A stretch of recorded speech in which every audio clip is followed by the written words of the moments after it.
For testing na tayo. Chrono na ako. Nakaset lang siya ngayon sa 855. Yun lang ang settings siya ngayon. So susubukan natin siya dito sa malapit. And then after no shots, ang babasihan lang natin is yung sound na mapuproduce niya dun sa kanyang pinakatama. Okay? Kasi ito kasi hindi sukat dito sa ganito. Malaki kasi itong masyado. So hindi makakabitan ng mount. Ito naman ay pagdating sa kanila, matotono pa uli nila ito. Ang unit natin, itong unit na to, papunta itong Pasig, Iloilo ang punta nito kay Sir Hernandez. Okay.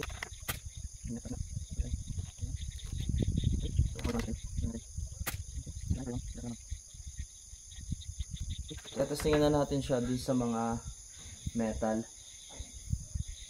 Tingnan natin, first testing sa metal. Yan, so by the sound naman, yung distance natin is 50. Yun lang, masyadong malakas siguro. Yung dalawa.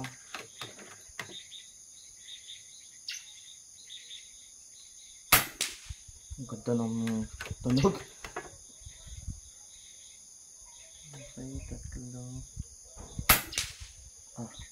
Wow, solid na solid talaga pagka FX.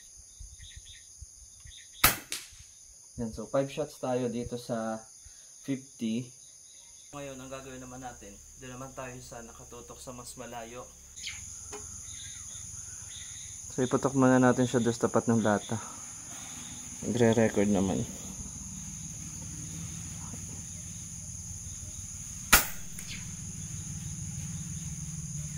So kaya pumatak yun. Kung sa tapat ng lata, ang pinapatakan niya ay wala pa sa 2. Para mapatak lang siya ay 1.5. So i-check natin sa 1.5 kung tatamaan natin.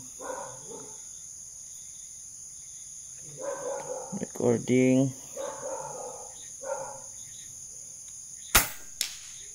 Yun, napakinig naman.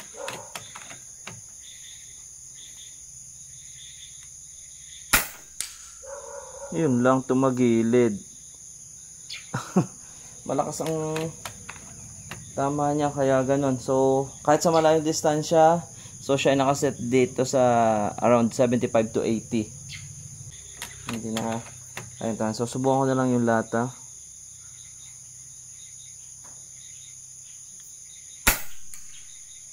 Oh, ay tago sa lata.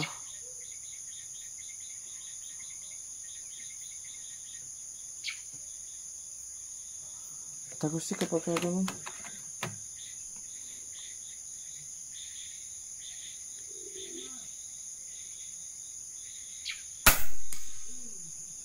Ayun o.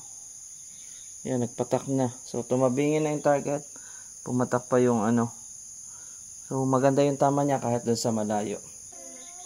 So ayan. So dapat lang natin para kahit alin ang berahin natin dyan, at least medyo kita siya. Lalo na yung tansan. Okay, balik lang natin sa mababang parallax. Ayan. Ayun o. So ayan, so nakuhanan siya dito. Kanina hindi natin nakuhanan ng ganun. May bala pa. So ayun o, butas talaga kung saan siya nakatutok. Tapos yung lahat, yung ito, yung bakal, ganun din. Ayun o. May lapitan natin. Ayun o. So kita naman siya, tinatamaan, pumuputi yung ano.